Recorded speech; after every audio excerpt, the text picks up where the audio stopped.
Hi, this is Dan with Mechanical PE Exam Prep. Welcome back.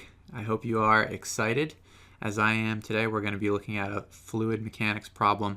This is a really good example for illustrating a number of different topics. So if you're just coming back to studying fluids and starting to refresh, really take the time to go through this one because it illustrates a number of different equations and lookups in tables, how to deal with friction loss, what equations you need when talking about pumps, turbulent versus laminar flow.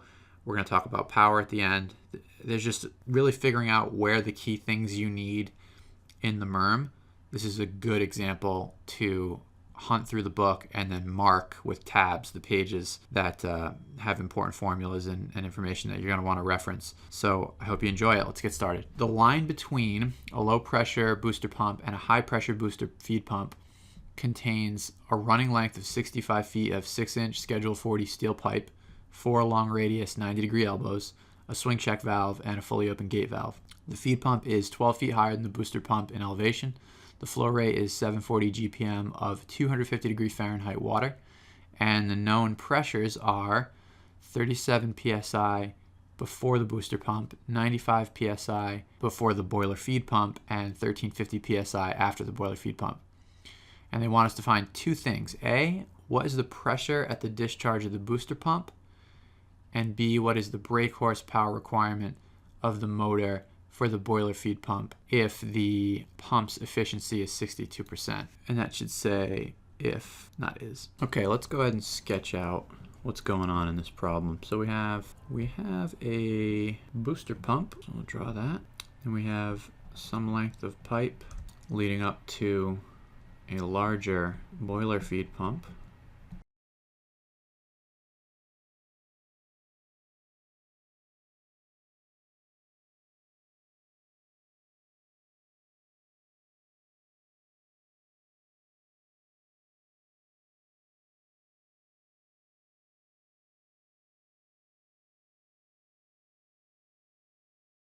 Okay, so here's a little sketch of what's going on. We have a booster pump, has a suction pressure, which we know, and then some discharge pressure, which we don't know. That's one of the things we're looking for.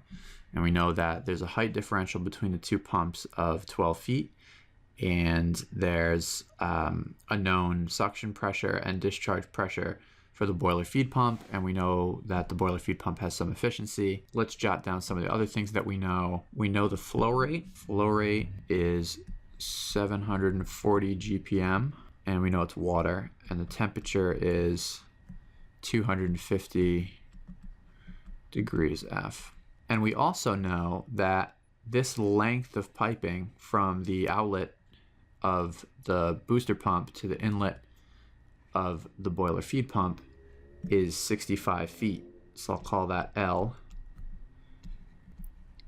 L is 65 feet, and we know it's Schedule 40 steel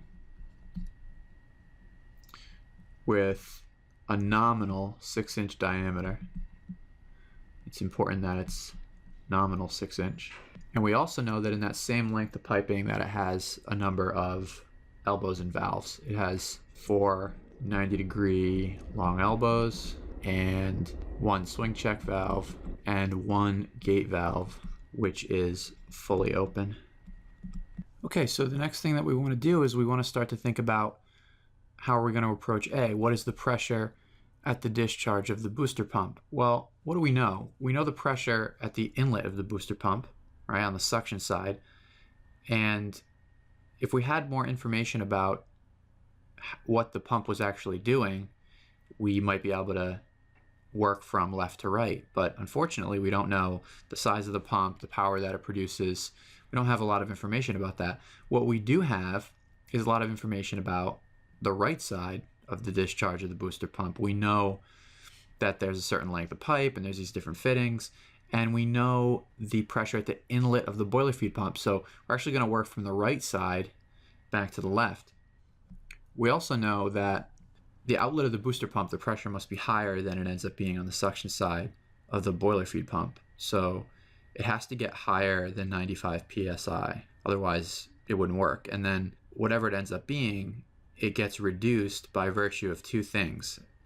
One is the fact that it has to overcome this 12 feet of height.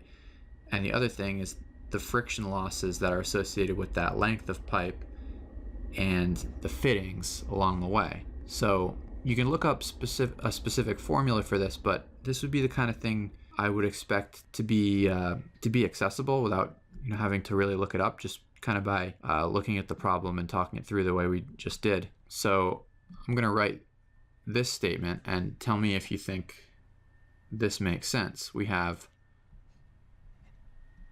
the discharge pressure of the booster pump is equal to the inlet pressure or the suction side pressure of the boiler feed pump, which we know, plus density times the total head overcome as the water goes from the outlet of the booster pump to the inlet of the boiler feed pump. So we were given this. We can look up this, and we're going to spend some time talking about how to calculate that. But I really want to get clear on what this equation is saying. Again, what we're looking for is the discharge of the booster pump. Whatever that pressure is, it must be 95 psi plus whatever it lost along the way. So the main part of this problem is how do you go through the calculation of figuring out what it lost along the way. So let's attack this piece by piece. We have the density and the head and the total head. So the density can come out a couple ways. You may have memorized by this point in your studying that the density of water is generally estimated at normal temperatures and pressures to be 62.4 pounds per cubic foot. And you can use that, but it's hard to know exactly when you can and can't use that if you're not explicitly told that it's normal temperatures and pressures. It's best to check. What I would suggest for this problem is to look it up, and if you have these appendices tabbed in the back of the book, it's no big deal to just go and look these things up quickly, and it's totally worth it. So the appendix we want to check in is App 35A, which is the properties of saturated water, and that's on page A122 of the MERM, 13th edition. And if we go there, we can use the fact that the temperature is 250 degrees F, and we don't know the pressure, but we know it's liquid water, so it's saturated water, it's just a liquid. And that is enough to give us the density, which at this temperature is 58.8. So that gives you a sense of, how appropriate would it have been to make the approximation that it's 62.4 versus looking up what it actually is. And the other thing I'm going to jot down, because it's also a property of water at a particular temperature, saturated water that is the kinematic viscosity, which we're going to need later. So you'll see when we use this. But that is 0.269 times 10 to the negative 5, and that has units of feet squared per second. Okay, so that gives us the density. The next thing we want to find is the total head. So we're going to break this up into two parts.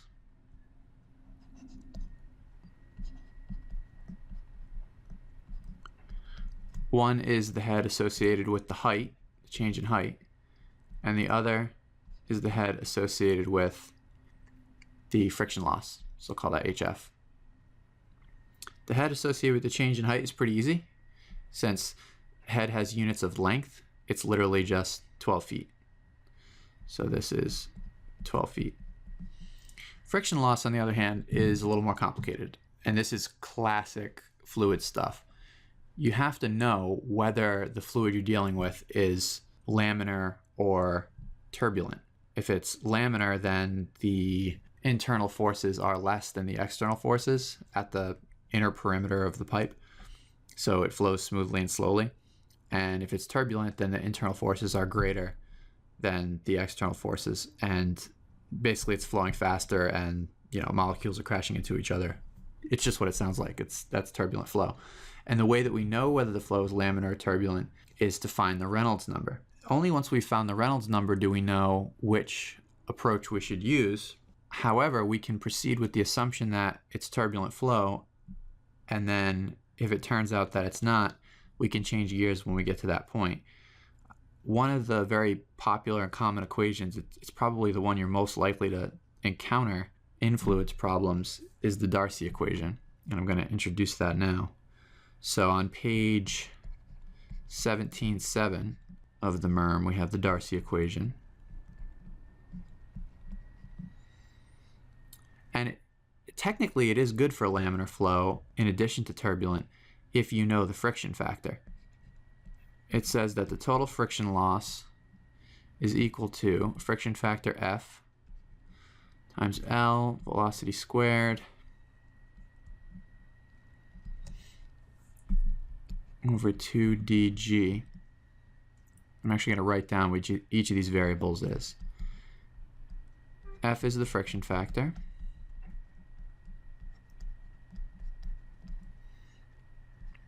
L is the length.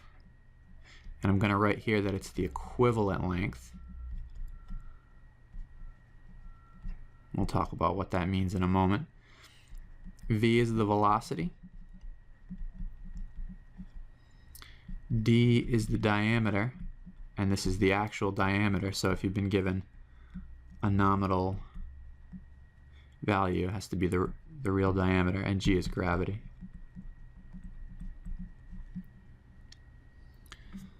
So we're going to proceed with the assumption that we can find F and set about finding each and every one of these variables. So the first thing I want to go through is the length. We have this length that we know, we were given up here that it's 65 feet of pipe, but then we have these various fittings. So if you check out page or appendix A54, appendix 17D, you will find the equivalent length of straight pipe for various fittings. And if you look up for each of these, you'll find out that the long radius elbow essentially counts for 5.7 feet of length. And that makes sense.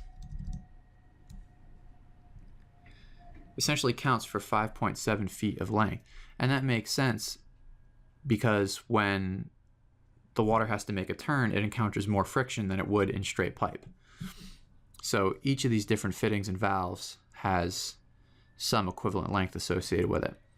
And you know, these are approximate, these are empirical numbers that have probably been validated and are used here for reference. If you're designing, I'm sure there's some tolerance, but for the sake of solving the problems, these are the numbers you want to use. A swing check valve adds 33 feet. That's a lot of distance. And if you think about what a swing check valve is, it's basically pushing back on the water all the time, so it's adding a lot of resistance. And then a gate valve that's fully open. When it's fully open, it doesn't add a whole heck of a lot of resistance, so that only adds 3.2 feet.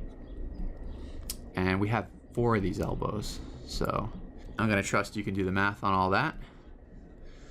So if you add it all up, including the 65 feet of length of the actual pipe, I'll write it as an equivalent length.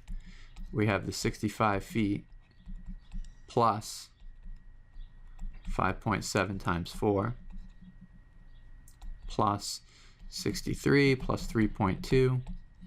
When all is said and done, we have an equivalent length of 154 feet. Okay, so jumping back up to our Darcy equation, we have found L. Now we're going to go after V.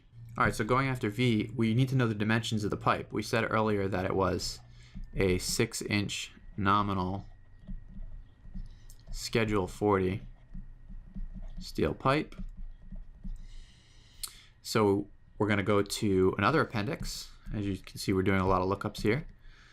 A30 appendix 16B, and we'll find the dimensions of welded and seamless steel pipe. And for 6-inch nominal schedule 40 steel, the inside diameter is 6.065 inches. I'm just pulling this right out of the table, which is, we're going to need that in feet. So let's call it 0.5054 feet. And the inside area is 0.2006 feet squared. And what we're really looking for is the velocity. So if we know the volume flow rate in GPM, we can turn that into cubic feet per second. That equals velocity times area, right? Because velocity is, say, feet per second, and area would be feet squared. So this would be cubic feet per second when you multiply it all out. So we can solve this for the velocity. Velocity equals volume flow rate over area. And the volume flow rate that we have is 740 gallons per minute times, let's convert that. So 1 cubic foot is 7.48 gallons. So a cubic foot, you can imagine a cube that's 1 by 1 by 1 feet. And imagine yourself pouring gallons of milk into that. You could get almost 8 of them in. That's kind of how I remember this one. Or you can use 7.5 as a quick number. Or 8 if you're really in a hurry. So that's going to get rid of gallons. Now we have cubic feet per minute. Let's multiply now by 1 minute is 60 seconds. And then the minutes will go away and we'll end up with cubic feet per second.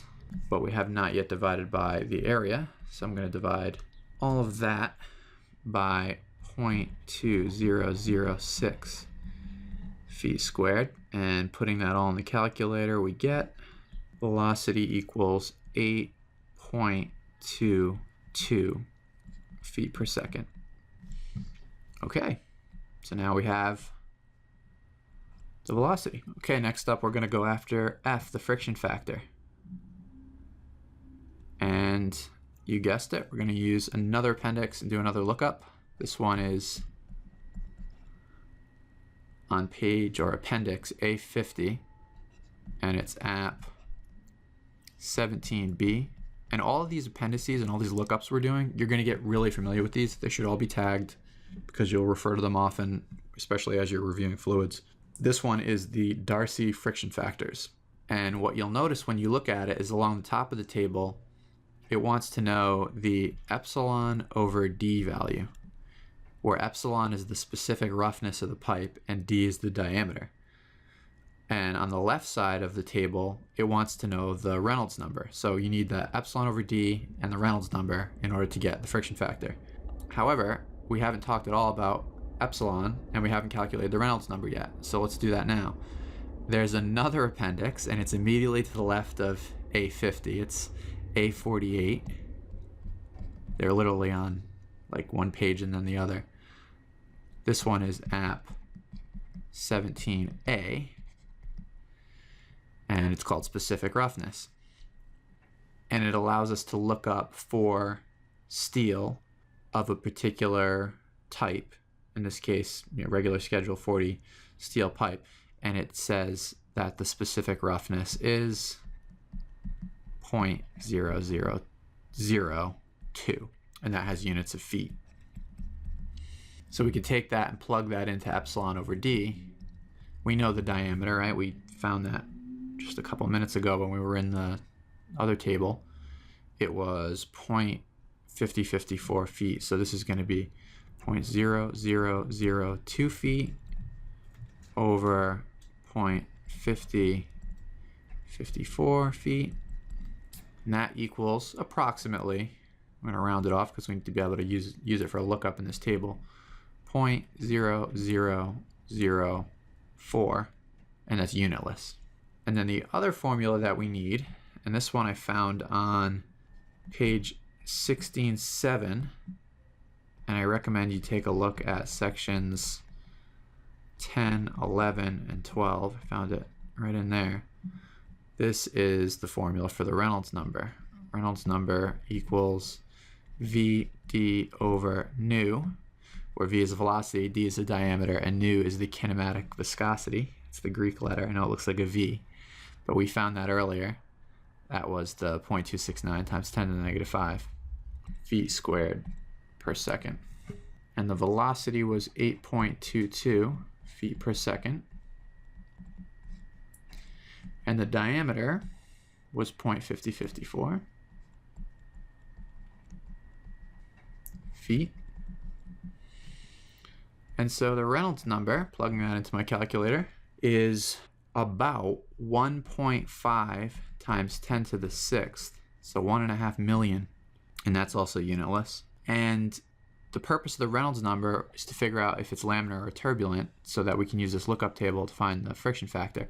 And the critical Reynolds number where the flow becomes turbulent is 4,000. So this number is much, much greater than 4,000. If it's less than 4,000, if it's like between 21 or 2,500 and 4,000, it's considered to be in, it's not quite laminar, it's transition.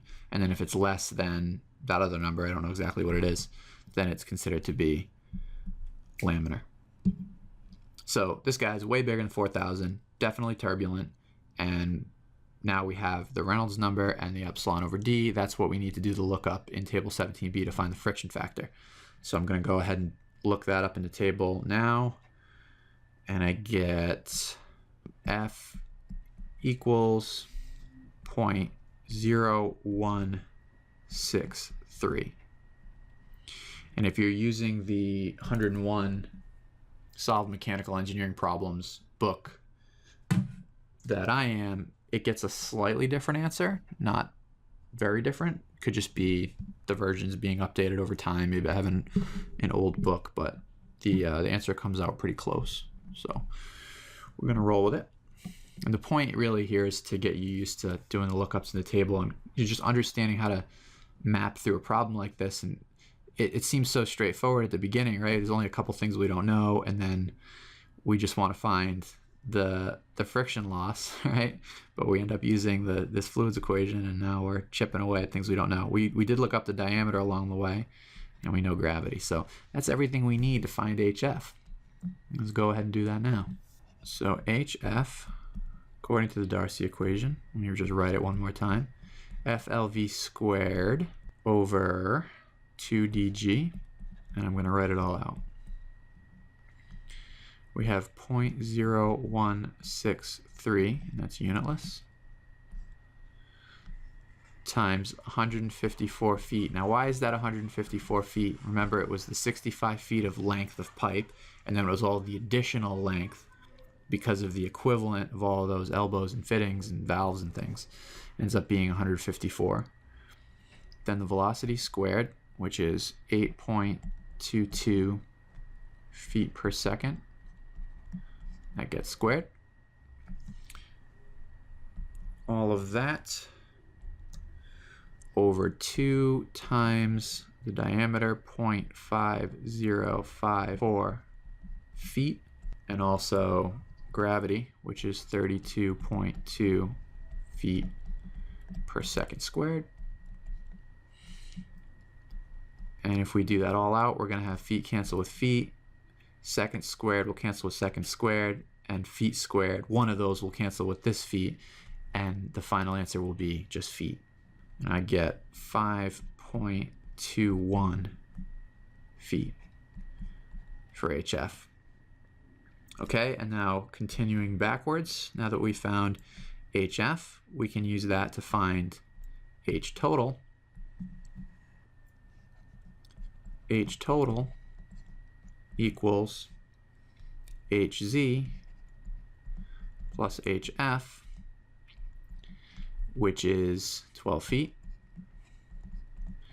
plus 5.21 feet equals 17.21 feet. That's the total head, including both the friction loss and the height that it has to overcome as it goes from the booster pump to the boiler feed pump. And now we're ready to go back to that very original equation right here, because we know H total, and this is going to give us the discharge pressure of the booster pump. So let's write it one more time. Discharge pressure of the booster pump equals the inlet or suction of the boiler feed pump, which we know, plus the density times the total head. And the suction side pressure of the boiler feed pump is 95 psi-A, absolute. And the density we said was 58.8 pounds per cubic foot. And we're going to multiply that times the total head, which was 17.21 feet. And now the only other problem here is that this is going to be pounds per foot squared, not pounds per inch squared. So there's a little unit adjustment we have to make here.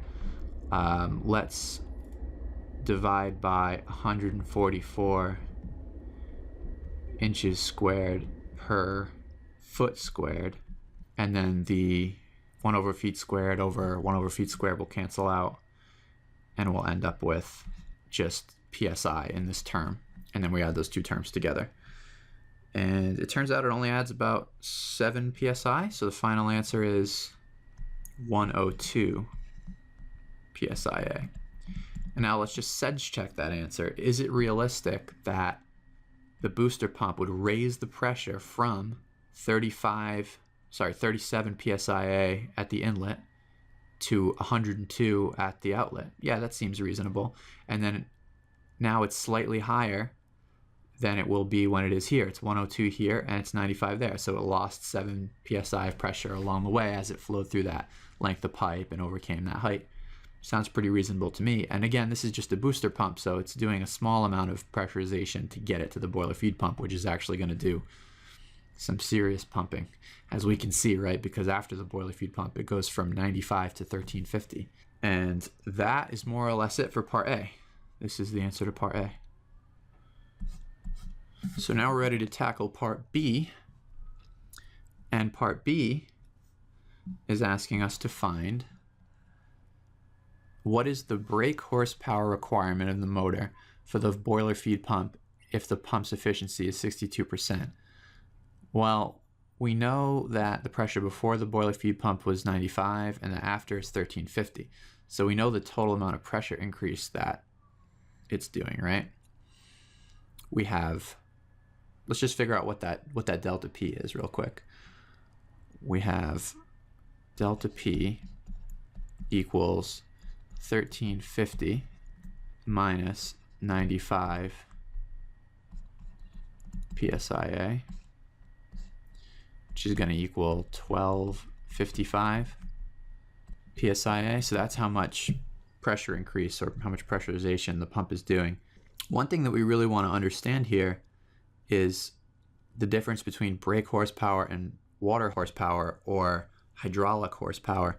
They're not the same thing. So if you check out page 18.8, table 18-5, this is a page I definitely recommend you tag. This table has a bunch of different formulas depending on what you know, because you can find the hydraulic horsepower of a pump a few different ways. If you know the mass flow rate, if you know the delta P, if you know the volume flow, there's a few different ways to come at it, and they're all basically the same because you're just changing units depending on what you know.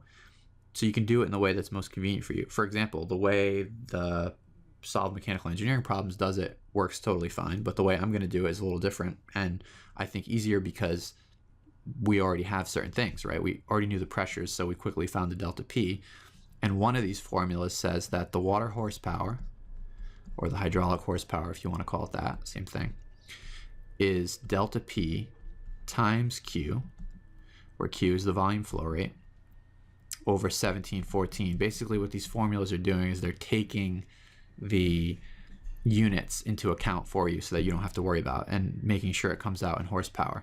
But it also tells you to make sure that the units are correct going in. So delta P has to be in psi-A and Q has to be in gallons per minute. So I'm actually just going to plug this right in.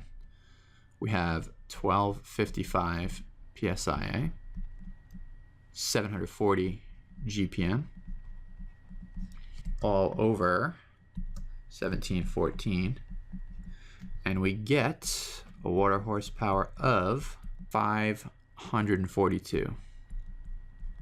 And that has units of horsepower, as it should. However, what we did not take into account was the efficiency. The question asked us to find the brake horsepower, which is the power that the shaft of the motor has to produce in order for the pump to do the pressurization that it does, in order to produce the ultimate result of pressurizing in the way it does. But a pump is not 100% efficient, and this pump is 62% efficient.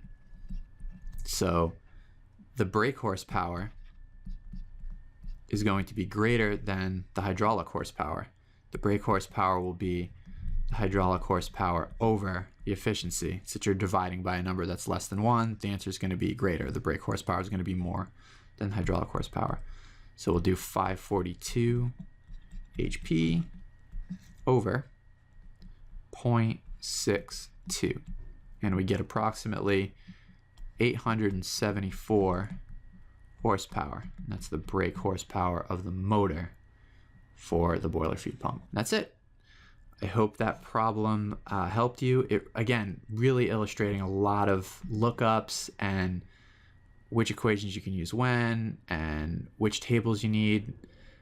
I think as you go through a lot of different problems, you'll see different strategies and different ways to come at things. And once you do enough examples, this pretty much just becomes second nature. In fact, when you go to these tables, you end up jotting down additional things like I was doing because you kind of know you're going to need them later. So hopefully that helped, and I look forward to seeing you in the next video.